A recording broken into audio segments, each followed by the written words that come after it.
Oh my God.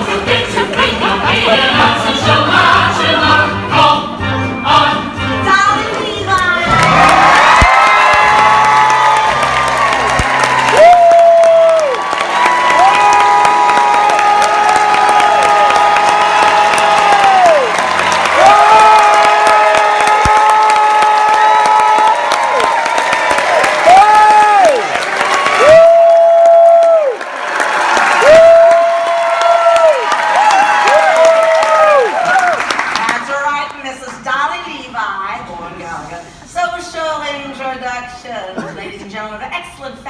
Introduced under the most respectable conditions in an atmosphere of elegance and refinement. Object, matrimony.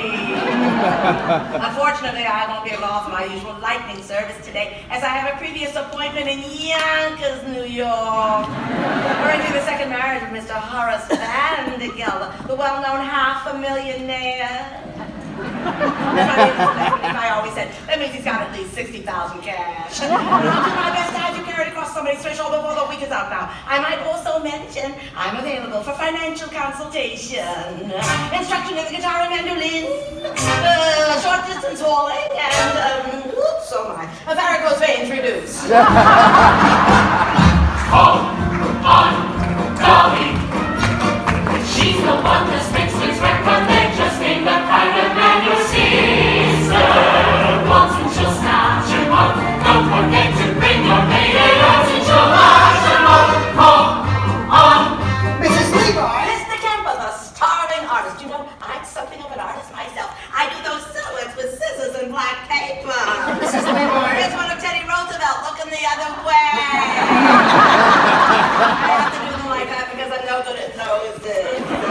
Mrs. Levi, the train for Yonkers leaves in 5 minutes, and if we don't get on that But train... we will, Mr. Kemper. And not only will Horace Vandergelder give you permission to marry his sermon card, but he will also dance at your wedding, and not alone either, because I happen to be engaged in finding him a suitable second wife himself. What he really wants is someone steady to clean the house. As my late husband Ephraim Levi always said, marriage is a bribe to make a housekeeper think she's a householder. I know all about it, Mrs. Levi. Half New York says he's going to propose to Mrs. Irene Molloy this very afternoon. Which is exactly why I'm on my way to Yonkers this morning and can take on your case and knock off 4 lovebirds with 1 stone or whatever I'll throw. I'll see. And well, what do you think of that? I have nothing here to pay my train fare with. Only large bills, 5s and 7s. I'll buy you a ticket for you, Mrs. Levi, but I just hope this isn't a wild goose And chase. speaking of poultry, I am also available for fresh Jersey eggs.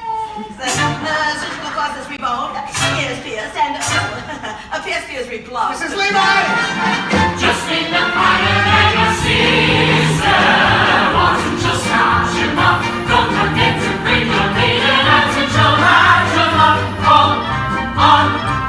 Tell me, Mrs. Levi, what's in all of this for you? A living, Mr. Kemper. Some people paint, some sew. I meddle. I have always been a woman who arranges things for the pleasure and the profit it derives. I have always been a woman who arranges things like furniture and daffodils and lives. When a man with a timid tongue meets a girl with a diffident air, why should the tortured creatures beat around the bush when heaven knows Mother Nature always needs a little push? So I put my hand in here, I put my hand in there, and a girl of a 6'3" loves a man who comes up to her ear. Surely it's obvious she'll never be seduced till some kind soul condescends to give her beau a little boost. So I put my hand in there, I put my hand in there.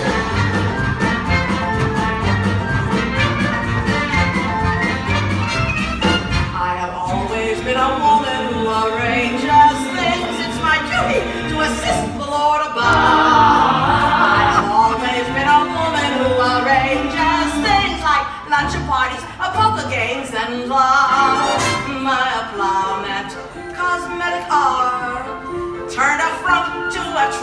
lady fair. She had a countenance a little bit like Scrooge, but oh, today you would swear the Lord himself applied the rouge when I put my hand in here.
I'm going to get married again.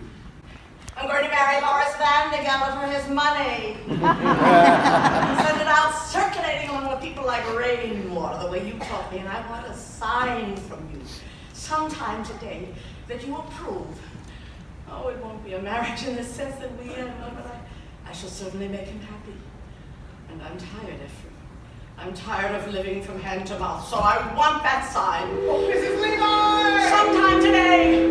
Now, don't you worry, Mr. Campbell. We'll make that train. We'll get you down, because you'll marry Irene. How? I don't know. One thing will lead to another. Just leave everything to me.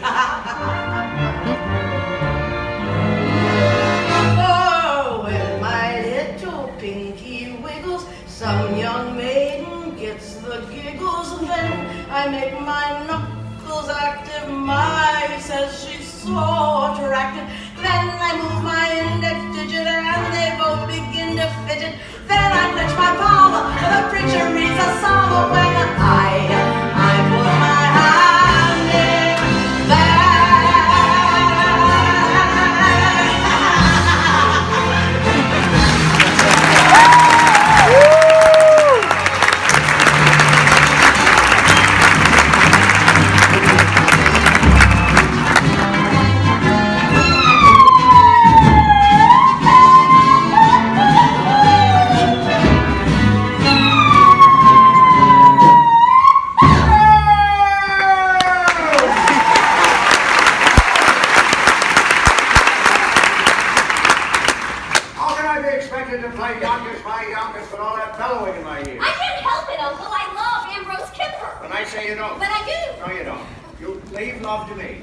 I'll tell you when you're in it and when you're not.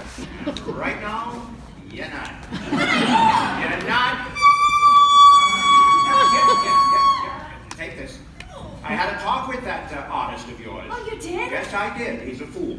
And you're too young to be in love with anybody. I'm not too young. I'm 17. And in another year, I'll be an old maid.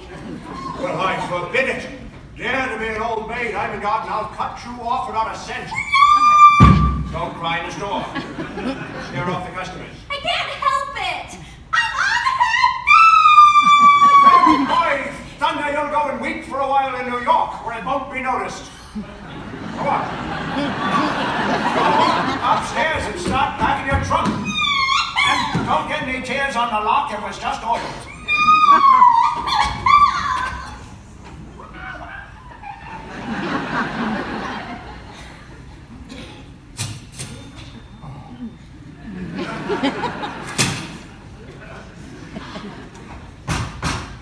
Cornelius! Barnaby! You stamped, Mr. Vandergelder? Yes, I did. I got news for you both. I'm going to New York City this afternoon to march in the 14th Street Association Parade, and when I come back, you're going to have a mistress. I'm too young, Mr. Vandergelder.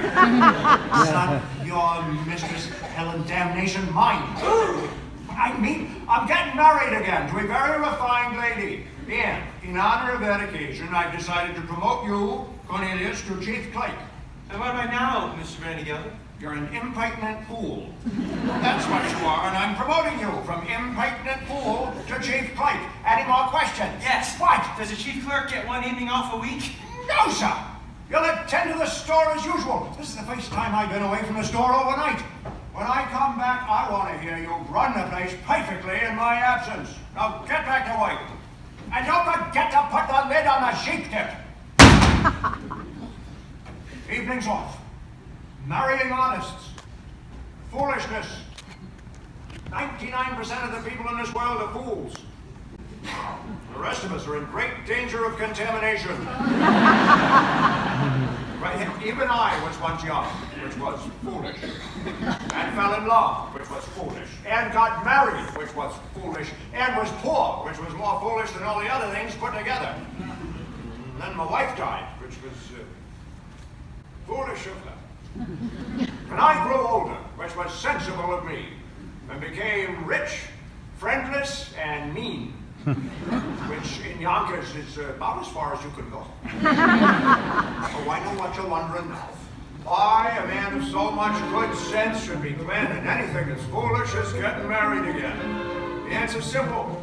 This house without a woman would be an empty shell. And pretty dirty, too. It takes a woman all powdered in pink to joyously clean out the drain in the sink. And it takes an angel with long golden lashes and soft-rested fingers for dumping the ashes. Yes, it takes a woman, a dainty woman, a sweetheart, a mistress, a wife. Oh yes, it takes a woman, a fragile woman, to bring you the sweet things in life.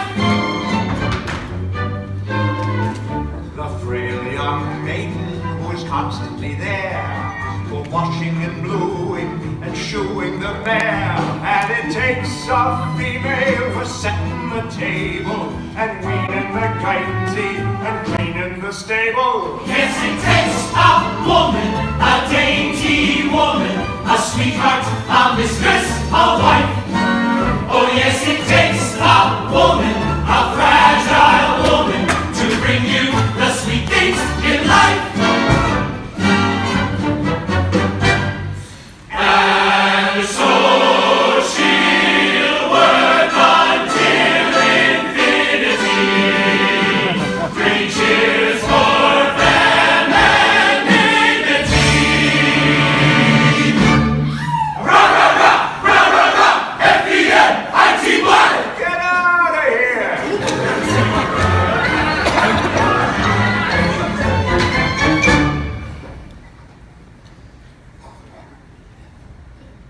And in the winter she'll shovel the ice and lovingly set out the traps for the mice. She's a joy and treasure, but practically speaking, to whom can you take when the plumbing is leaking? To that dainty woman, that fragile woman, that sweetheart, that mistress, that wife. Oh yes, it takes a woman Husky woman! to bring you the sweet things in life. Oh yes, it takes a woman, a dainty woman, a sweetheart, a mistress, a wife. Oh yes, it takes a woman, a fragile woman, to bring you the sweet things in life.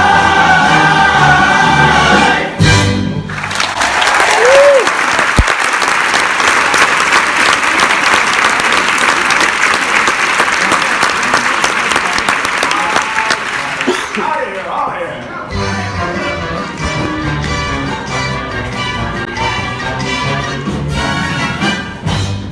Congratulations, congratulations, 1,000 congratulations! What? Congratulations, Mr. Vandergelder. All New York is buzzing with the news that you've practically proposed to Irene Molloy. The streets are lined with eligible young ladies prostrate with grief. All my congratulations and sympathy. Sympathy? Oh, did I say that? Woo, slip of the tongue, that's all. No, I'm delighted with the happy news. After all, she wasn't easy to unload. I mean, you know what people said, although I, for one, never believed the rumors. No, I didn't. Rumors? What rumors? Nothing to get upset about, Mr. Vandergelder. I mean, according to all known facts, her first husband passed on quite naturally. But he went so sudden. 3 spoons of chowder she made special for him, and... What does it happen to anyone? No, there's no truth in it. Just one word of advice, Mr. Vandergelder. Eat out. Hold on, Mrs. Levi, you mean to say to Mrs. Molloy? I mean to say nothing, Mr. Vandergelder, just friendly advice. And keep away from the chowder. Oh, by the way, she's ordered a wedding gown. Beautiful, you should see it. Black. Well, as I said before, Mr. Vandergelder, congratulations on your forthcoming nuptials, and may you rest in... May guardian angels watch over you both, particularly at dinner. Okay, Mrs. Levi, you introduced me to Mrs. Molloy, and rumors or not, I intend calling on her again this afternoon, as arranged. Very well, Mr. Vandergelder, then there is nothing more for me to do but go back to New York and tell the other girl, the heiress, not to wait. What did you say? Nothing. A word. Heiress. Particulars. Mrs. Levi, I demand particulars. Her name. Her name. The money. Ernestina Money. What a lovely name. Picture, if you will, hair as shiny as a newly minted dye, eyes as big round as silver dollars, skin as soft and mossy as an old greenback. I can feel her now. Age 19, height 5'2", waist 47. Waist 47. That's what the money bounds. Now, I can arrange for you to meet with Ernestine this very afternoon. I ain't got time. Mrs. Levi, I've got to bring my niece Irene to New York this afternoon until she forgets a second fortune hunter named Ambrose Kemper. I could do that for you, Mr. Vandergelder. I know just how to handle such things. But then I'm marching in the 14th Street Parade. What an amazing coincidence! Guess who's been chosen to ride on the main float? The spirit of 14th Street. Miss Money. No. Her mother was a cash, you know. All right. Mrs. Levi, I'll meet Miss Money at the parade. But I still intend paying another call on Mrs. Molloy first. Oh, dear, what races you make me run. Very well, Mr. Vandergelder. I will meet you on that bench in front of Mrs. Molloy's hat shop at 2:30 as usual. One more thing. Mrs. Levi, suppose I decide against Mrs. Molloy and I don't like Miss Money. Well, then I happen to have one more name on my list, Mr. Vandergelder. A name I know as well as my own. Well, let's not go into that now. It'll come up by itself, all in good time. Don't you worry about that. Oh, but wait till you see Ernestina, Horace. A vision, okay? Your vision. A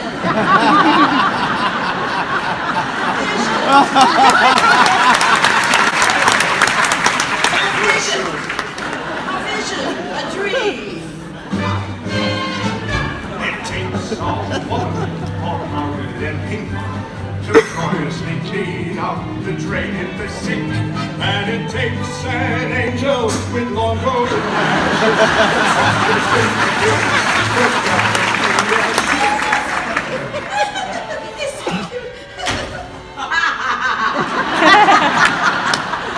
Yes, it takes a woman. La da da da dee da.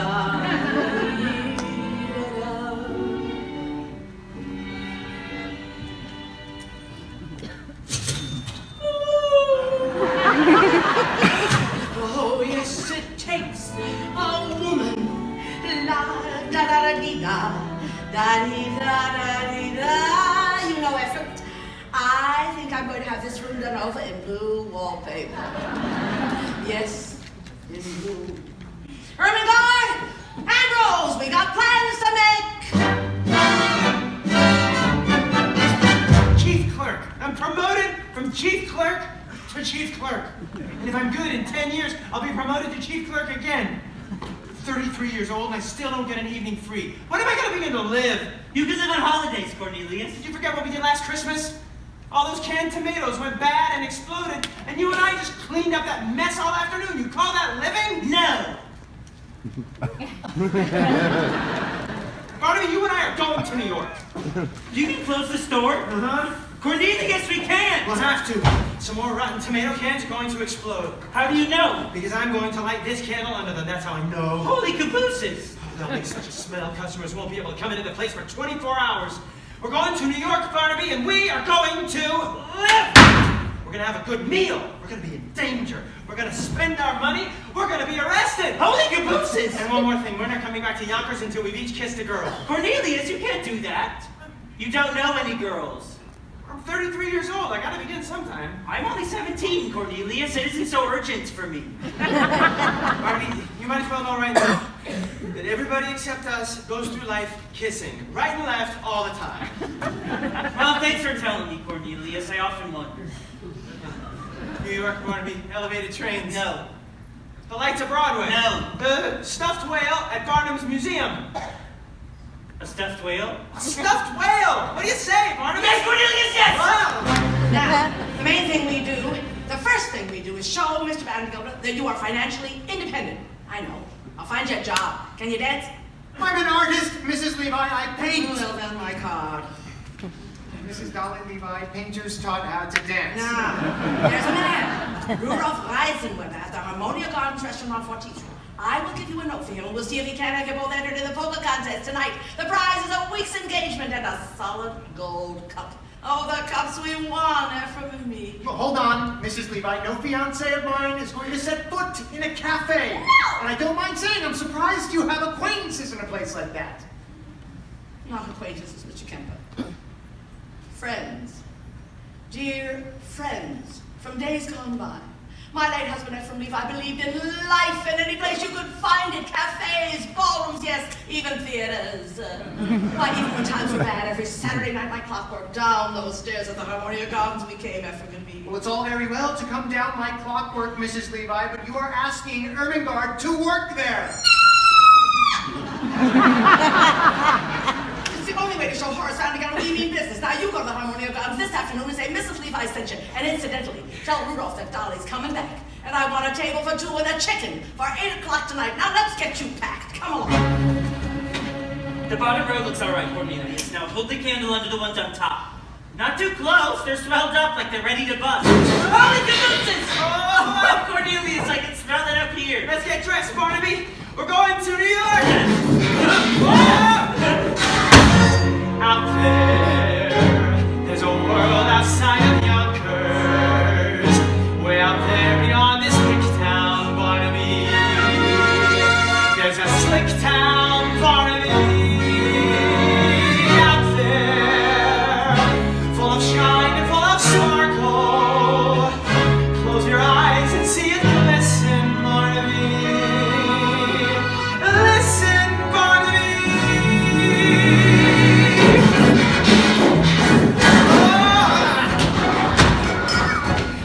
Sunday clothes, there's lots of world out there. Get out the brilliantine and dime cigars. We're gonna find adventure in the evening air. Girls in white in a perfume night where the lights are bright as the stars. Put on your Sunday clothes, we're gonna ride through town in one of those new horse-drawn open cars. We'll see the shows at Delmonico's, and we'll close the town in our world, and we won't come home until we kiss the girl. Put on your Sunday clothes when you feel down and out. Struck down the street and have your picture told. Just like a dream, your spirit seemed to turn about. That Sunday shine is a certain sign that you feel as fine as you look. Beneath your parasol, the world is all a smile that makes you feel brand new down to your toes. And get out your feathers, your patent leathers, your beads and buckles and bows. For there's no blue Monday in your Sunday clothes. Take a last look, Ermengarde. Oh, I remember when I left my childhood home. I gave a whinny like a young colt, and off I went.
Oh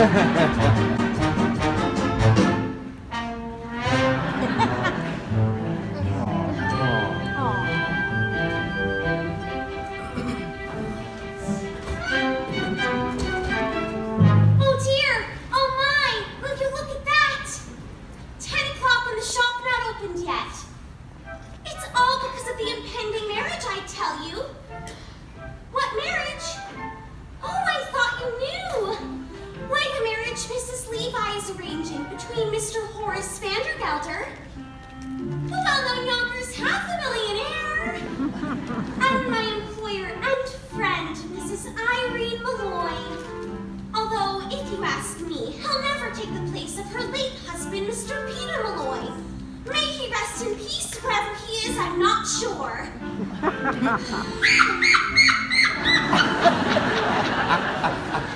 Oh, it's all too much. What with late husbands and new marriages, and on top of everything else, Miss Mortimer returning this hat for the 3rd time. Same old story, she wants more cherries and feathers. Cherries and feathers to catch a bow, I suppose. Although, if you ask me, she'd do much better with a nice heavy veil.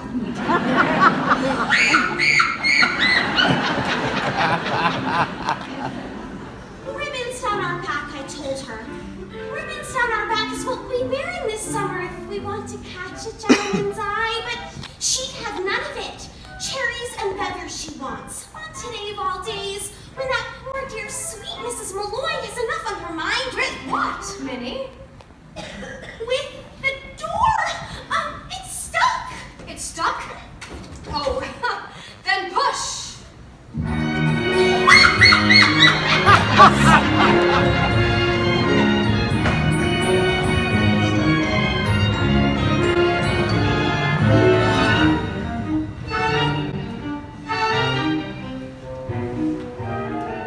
All right, Minnie, let's have it. That's right, the question that's been on the tip of your tongue all week. Go on, say it. Why am I marrying Horace Vandergelder? Oh, Mrs. Molloy, I didn't ask you that. I would rather die on the rack than ask you such a personal question. But as long as you did bring it up.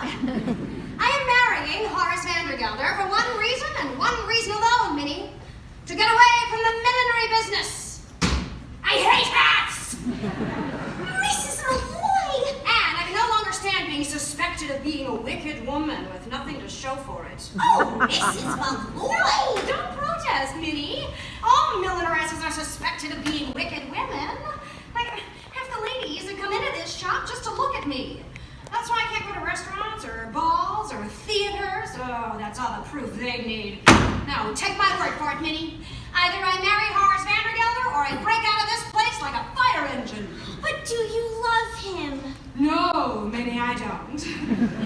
No, Peter Molloy, God rest him, was my share of love, and once is enough for a woman, as long as it's true love, and it was that. Oh no! Not Miss Mortimer again! Oh, Miss Mortimer, I'll take care of it. No, Minnie, leave it be. Well, you can make another hat for Miss Mortimer if you like. I'm wearing this one myself. Mrs. Molloy, you can't. You're a widow, and that hat. Well, it's provocative, that's what. Is it, Minnie? Well, who knows? You may walk into the shop today, and provocative may be just what I want to be. Mrs. Molloy! Mrs.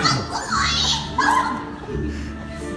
I'll be wearing ribbons down my back this summer, blue and green and streaming in the yellow sky. So if someone special comes my way this summer, he might notice me passing by. And so I'll try to make it easier to find me in the stillness of July, because a breeze might stir a rainbow up behind me that might happen to catch the gentle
get them all heated up, and then we'll drop them cold. Well, it'll be good practice for married life. Why, Mrs. Molloy, I think they're just awful, the things you're saying today. I'm enjoying them myself, too. Now, you go back into the workroom, Minnie. I know some ways we can perk up our appearances, and besides, a bit of a wait will only make them nervous and easier for us to... If you say vampire, I'll scream. Vampire. And so I'll try to make it easier to find me in the stillness of July, because a breeze might stir a rainbow up behind me that might happen to catch the gentleman's eye. Oh, Minnie, we'll get an adventure out of this yet!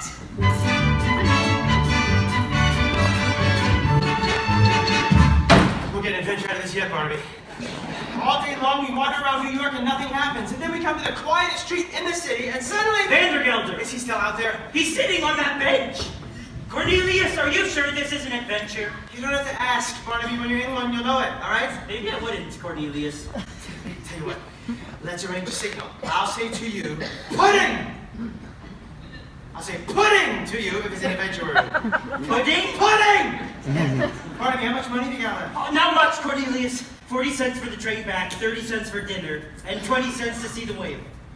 90 cents. Why? When those women come out, we'll have to pretend to be customers.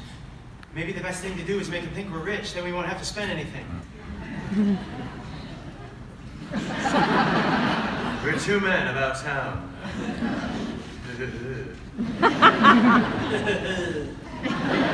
Looking for hats for ladies. Good afternoon, Mrs. Hello. Here, Cornelius, Hackl. Here, Barnaby Tucker. Ooh, my pleasure, gentlemen. Now, what can I do for you?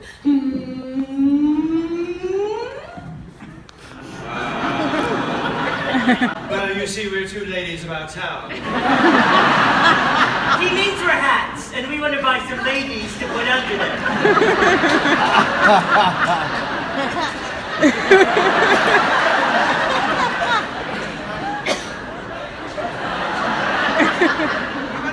We want a hat! That's all, for a lady, of course. And everybody said to come to Mrs. Molloy's because she's so pretty. I mean, her hats are so pretty. And so reasonable, Cornelius. As reasonable as under $1 would still leave us enough to see the whale. You gotta pay him no mind, man. He's come all the way from Yonkers to see the stuffed whale, and he's all excited. You just keep an eye on that street, Barnaby, and maybe you'll see it pass by. Oh, excuse me, but did you say Yonkers, Mr. Hackl? Oh, yes, ma'am, Yonkers. And forgive me for saying this, but you should see Yonkers. By that I mean perhaps Mr. Molloy would like to see Yonkers too. Oh, I'm a widow, Mr. Hackl. You are? Barnaby, she's a widow. Oh, that's too bad. I'm sure Mr. Molloy would have enjoyed Yonkers, especially in that hat. I mean on you, of course, not Mr. Molloy. May he rest in peace. You're Catholic, aren't you? Well, don't let that worry you. I'd be willing to change. Mrs. Molloy, if you should ever happen to have Sunday free in the near future, I would be more than pleased to show you Yonkers from top to bottom. Well, as a matter of fact, Mr. Hackl, I might be there sooner than you think. Oh, really? Well, you see, I have a friend who lives in Yonkers. Do you? Yes, perhaps you know him. Perhaps we do. Although, it's always so foolish to ask in cases like that, isn't it? It's Mr. Vandergelder. Horace Vandergelder? Vandergelder's hay and feet? Do you know him? No.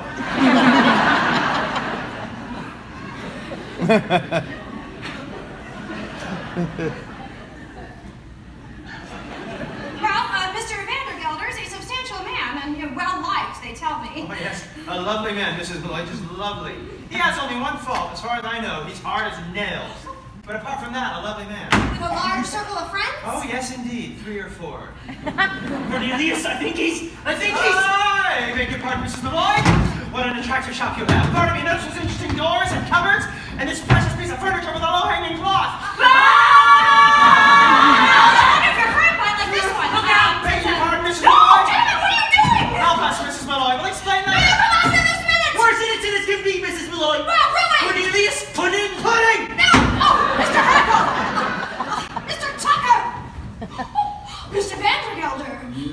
Mrs. Molloy.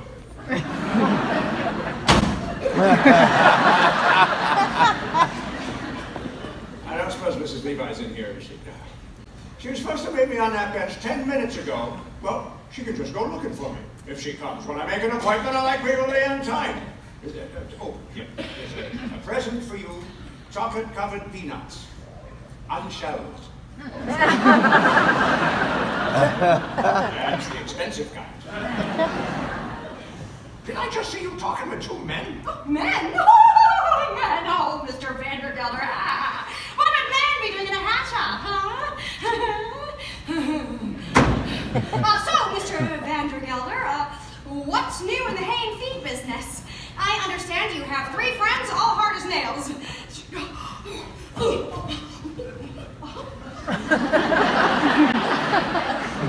What on earth are you talking about? Oh, Yonkers! Oh, I understand it's a very beautiful city. And who's been telling you about Yonkers, may I ask? Oh, nobody. A friend. What's a friend? Well, you see, he... He? Well, a customer, Mr. Vandergelder. No, he was someone quite well to do. As a matter of fact, he was just in here buying hats for ladies. But no, you might even know him, although it's usually silly to ask in cases like that, isn't it?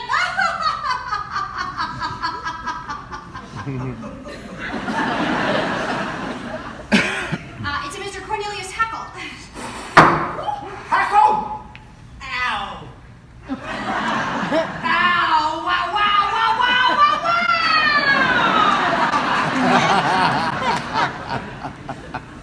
Did you say Hackl? Why, yes. He happens to be my head clerk. That's all, Mrs. Molloy. I demand an explanation. And I'm going to give it to you. Why shouldn't you know Cornelius Hackl? Everybody in New York knows Cornelius Hackl. He's here at the opera, in all the fashionable homes. Why, he's at the Harmonia Gardens restaurant 3 times a week. Impossible. He only has $146.35, and I keep it in my own safe. Oh, Mr. Vandergelder, you're killing me. He's one of the Hackles. They built the canal. What canal? The canal! Both.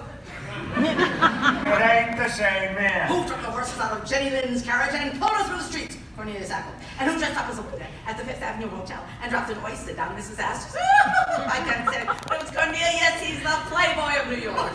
Dolly. No, Irene, don't deny it. I can see you were taken with him just like everybody else. Oh, Dolly, what are you saying? No, I've only seen him once in my life. Excuse me. Oh, of course. Thank you.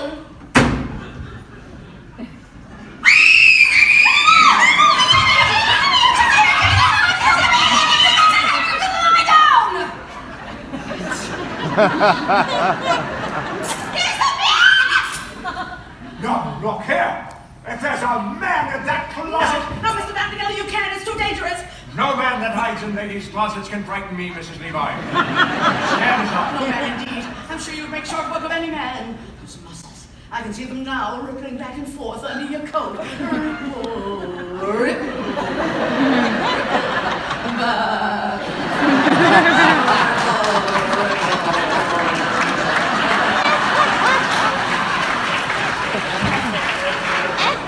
the last time, Mrs. Levi, will you stand aside? Stand indeed. That's exactly what the court will want to know when you are accused of entering this closet without a search warrant. I mean, what do you stand for if you don't stand for the law of this great land? I know what I stand for. I stand for motherhood, America, and a hot lunch for orphans. Take off your hat, Sir Betsy Ross's flag is passing. Do you see him on the hill at Gettysburg, neath that great triumphal arch? If you see him as he's trampling through the grapes of wrath, stand up and march, march, march. Has this not affected you, sir? I came here at 14 years of age, an immigrant girl from a land that oppressed my people. And I must echo here what was said by that great patriotic American, Moses. Stand for motherhood, America, and a hot lunch for orphans. Take off your hat, sir. There's a two-sting eagle passing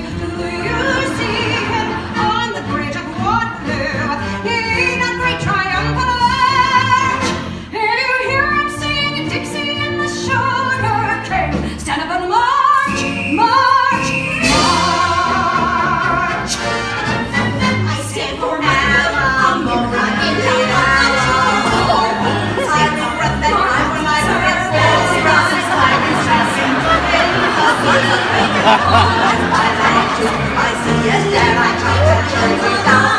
Stonewall Jackson, stand up and march, march. The boys school learned 7 years ago. March, march, march to form a more perfect union. March, march, Down the torpedoes, full speed ahead. March, march, march, march.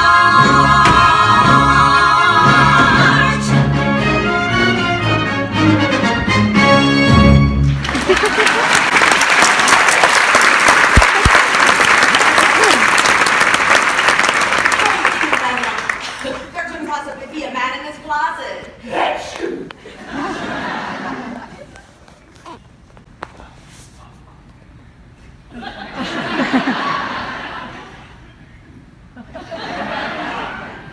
God bless you.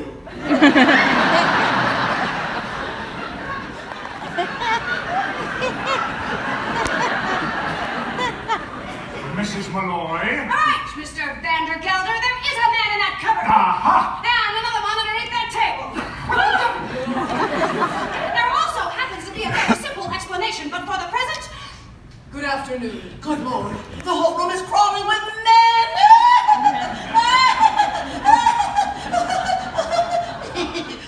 I'll never get over it.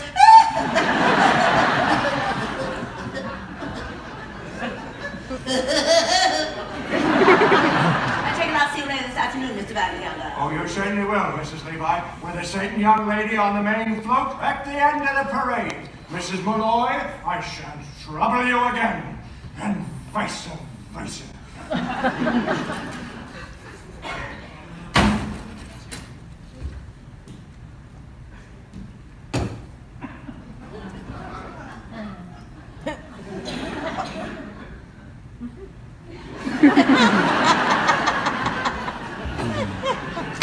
Mrs. Molloy, I can explain everything. no one ever wish to hear any explanations, Mr. Hackl. Just you and Mr. Tucker do me the pleasure of leaving my shop at once, or I'll send for Officer Gogarty. Well, if you ask me, Irene, calling an officer is letting them off too easy.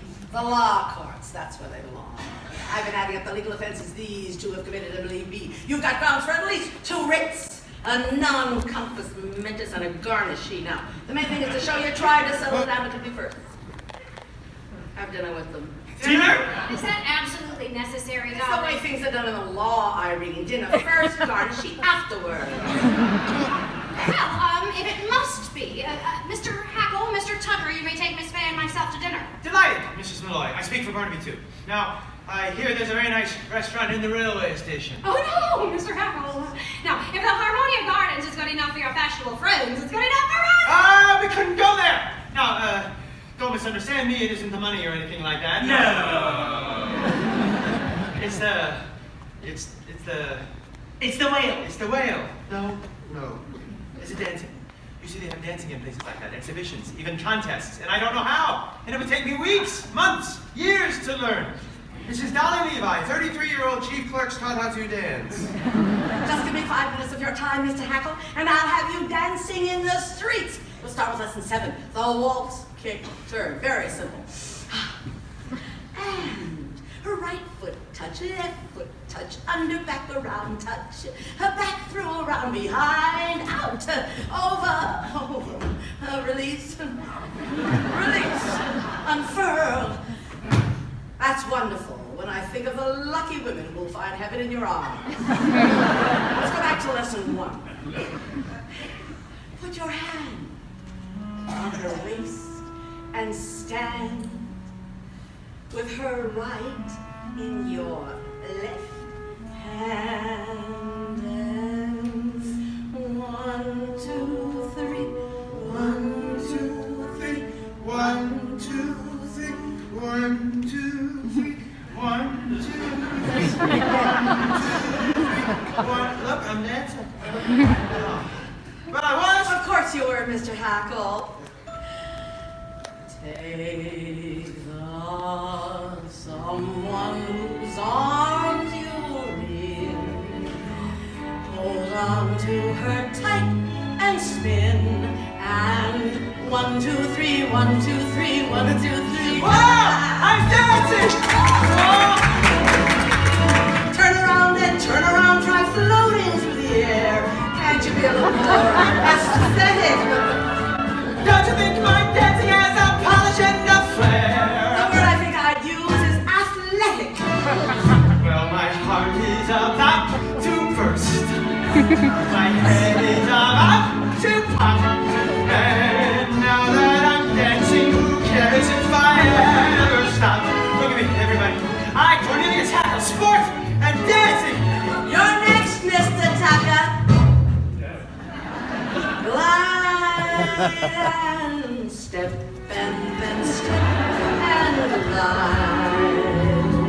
And everyone, stand aside!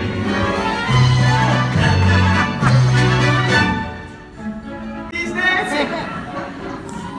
You can learn the polka if you work a week or so, or the tango filled with passion seething. I'm doing the chorus of the Castle Garden show! Whatever you do, for God's sake, keep breathing. For my heart is about to burst. My head is about to pop. And now that we're dancing, who cares if we ever stop?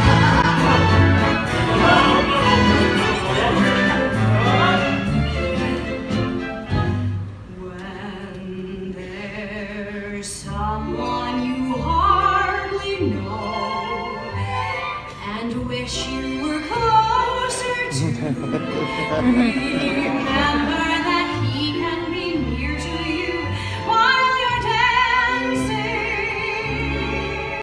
Though you've only just said hello, he's suddenly someone who can to you while you're dancing. Make the music leave a sound, whirl away your worries. Things look almost twice as well when you're slightly gliding. As around and around you go, your spirits will hit the top. And now that we're dancing, who cares if we ever stop? 1, 2, 3, 1, 2, 3, 1, 2. And now that we're dancing, who cares if we ever stop?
my God. Fanning, I'll have it. Did she? A year ago last September. Oh, it's been such a long time since you lived here, Mrs. Levi.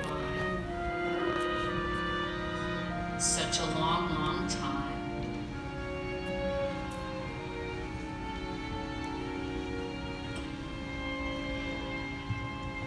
Ephraim, let me go. It's been long enough, Ephraim.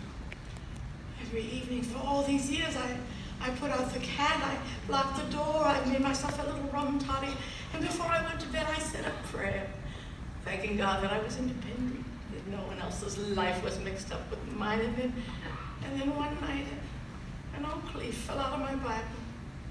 I placed it there when you asked me to marry you, Ephraim. A perfectly good oak leaf, but now, without color and without life. And I suddenly realized that I was like that leaf.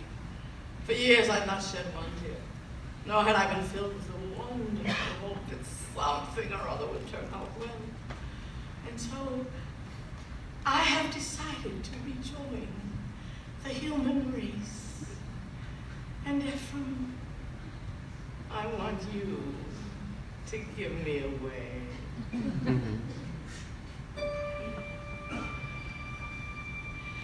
Before the parade passes by, I'm gonna get in step while there's still time. Before the parade passes by.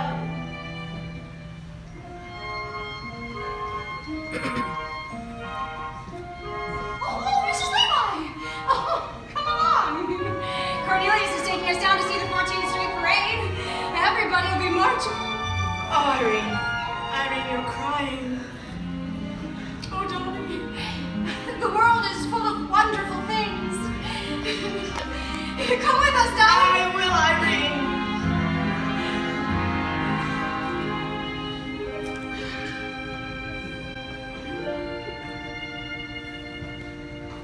I will.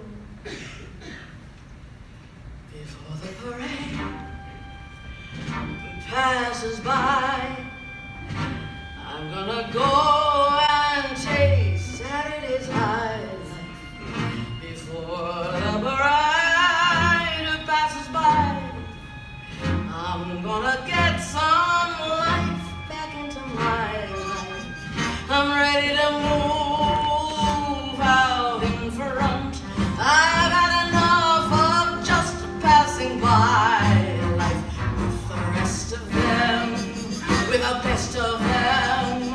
I can hold my head up high, for I got a goal again, I gotta drive again, I'm gonna feel my heart coming alive again before the parade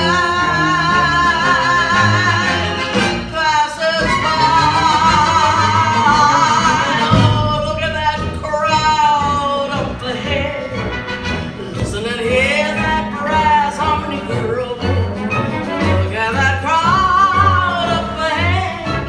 Well, pardon me if my old spirit is showing all of those lights over there. They seem to be telling me where I'm going. When the whistles blow and the cymbals crash and the sparklers light the sky, I'm gonna raise the roof and I'm gonna carry on. Give me an old trombone, give me an old baton before the parade passes by. Passes by. Listen and hear that brass harmony blowing. When the parade passes by, pardon me if my old spirit is showing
Mrs. Levi, she's beautiful.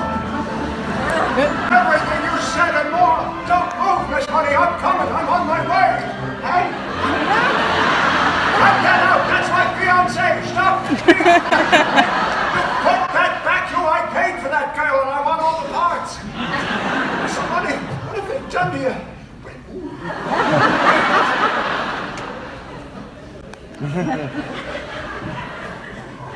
Mrs. Levi, what is the meaning of this? Oh, nothing to get upset about, Horace. At last minute substitution. Miss Money had a sudden, urgent business appointment at the Mint. They ran a little short. She's helping out. But she'll meet you in front of the Harmonia Gardens restaurant at 8 o'clock tonight. That's the most expensive restaurant in the city. That's why I'm glad you suggested it. And by the way, I might be a little late. So Miss Money will meet you in front of the restaurant. Oh, Horace, wait till you see her. All in buttercup yellow with baby pink shoes and humming an old-fashioned tune. Sweet Rosie O'Grady. Oh, you couldn't miss her if you tried. I'll be there, Dolly. But only because I already paid for the introduction and I might as well get my money's worth. But from this point on, you are hereby discharged as my marriage broker. Is that clear? From now on, Dolly Gallagher, you're just a woman like anyone else. Where are you taking me? What's happening?